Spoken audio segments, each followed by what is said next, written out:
marchons unis pour le pays, pour les ancêtres. Merci, à la soirée.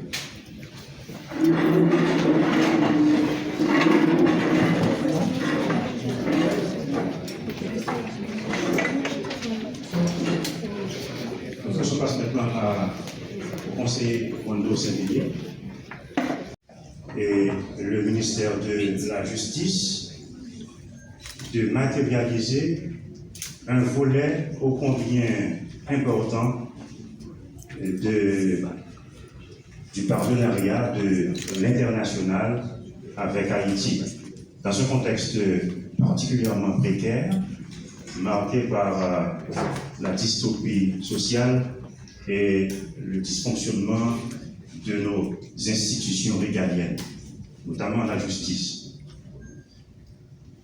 Cette cérémonie va augurer des perspectives nouvelles pour le judiciaire et du coup inaugurer une ère nouvelle dans le cadre de ce partenariat ô combien indispensable quant à présent, puisque la rédemption de ce pays passe par la construction de l'état de droit et consolider les institutions démocratiques est un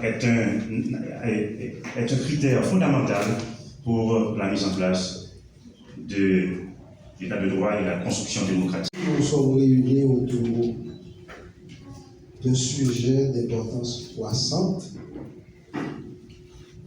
dans les systèmes judiciaires modernes, les pôles judiciaires spécialisés.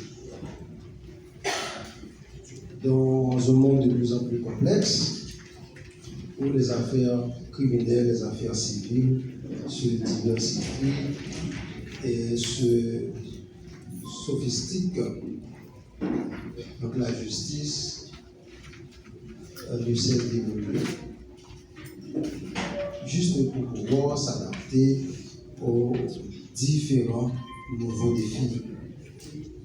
Donc la montée des problématiques spécifiques telles que la cybercriminalité, les crimes financiers, les crimes de masse commis par les gangs armés, les litiges. Merci d'être parmi vous aujourd'hui pour cette initiative importante qui représente vraiment un pas vers l'avant pour la création des pôles judiciaires spécialisés en Haïti. Cet événement marque une étape essentielle dans cette lutte contre la criminalité financière, la corruption, ainsi que contre les crimes de masse et les violences sexuelles. Il reflète la volonté inébranlable de l'État haïtien de renforcer l'efficacité de son système judiciaire pour répondre aux défis complexes auxquels cette société est confrontée. En Haïti, la corruption et la criminalité organisée sont des obstacles majeurs au développement durable et à la sécurité et à la justice. La création de ces pôles judiciaires spécialisés serait une réponse concrète et ambitieuse pour mieux réprimer les crimes financiers complexes, incluant la corruption et les grandes criminalités, notamment les crimes de masse et violences sexuelles. Je pense que c'est, en fait, un pôle judiciaire, c'est la pièce dont on a besoin dans le système judiciaire haïtien à ce moment-là. Vous savez, bien sûr, que nous avons attendu des institutions, des autorités de contrôle, des autorités de contrôle de la gestion des finances publiques, et je mentionne ici ULCC, UPREF, IGF, CNLP, la police avec son autorité spécialisée en matière d'investigation BAF, d'investigation financière BAF. Et j'aimerais bien prendre un exemple. L'exemple de l'ULCC, cette année, c'est le bilan de 20 ans de l'ULCC. Pendant les dernières 20 années, l'ULCC a soumis à la justice 94 rapports d'enquête sur la corruption et les crimes financiers. De ces 94 rapports d'enquête, environ 5 ans... Participer à la signature de ce protocole d'accord pour l'établissement des pôles judiciaires spécialisés afin de lutter contre les crimes financiers et les crimes de masse, et notamment, comme rappelé, les crimes sexuels. Aujourd'hui, je ne peux que féliciter le ministre de la Justice et le président du Conseil supérieur du pouvoir judiciaire, ainsi que ses conseillers, qui sont les porteurs de cette initiative. Cette initiative renforce et réunit la justice et la police judiciaire autour d'un seul et même objectif, lutter contre l'impunité. Les crimes financiers et les crimes de masse sont des fléaux. Ils tuent les populations et dévastent les institutions du pays. Savez-vous que depuis le début de l'année 2022, plus de 19 000 personnes ont été tuées, blessées et kidnappées en raison des crimes de masse dans ce pays. Et aucun individu n'a été traduit en justice pour ces crimes. Les crimes financiers et les crimes de masse sont commis par des individus.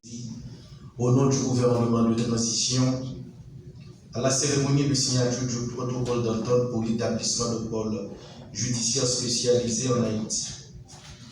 Cette démarche est d'autant plus importante qu'elle s'inscrit dans la ligne de l'engagement et des efforts du pouvoir de transition visant à renforcer le système judiciaire dans le contexte de la lutte contre le grand banditisme et la grande criminalité qui non seulement envenime le quotidien des citoyennes et des citoyens, hypothèque sévèrement le devenir de la nation. Il demeure entendu que la corruption et la grande criminalité qui sévit en Haïti sont inextricablement liées. Je tiens tout d'abord à remercier chaleureusement le Bureau intégré des Nations Unies en Haïti, particulièrement le Haut Commissariat des Nations Unies aux droits de l'homme, à travers son représentant, M. Arnaud. Malheureusement, est en proie à un grand nombre de gangs armés de type mafieux qui exercent un contrôle sur une grande partie de notre territoire. Ces gangs se livrent à toute une série d'activités criminelles, telles que le kidnapping, les trafics humains, les crimes financiers, le blanchiment des avoirs, le terrorisme, le trafic de drogue et d'armes, etc. Il est hors de doute, mesdames, messieurs, que ces activités criminelles ont des impacts catastrophiques sur notre vie et notre développement économique en tant que nation. De notre côté, un peu partout dans le pays, la corruption est dénoncée comme un grand mal qui ronge notre société. Malheureusement,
Haïti chérie, pi bel pays passé ou dans point.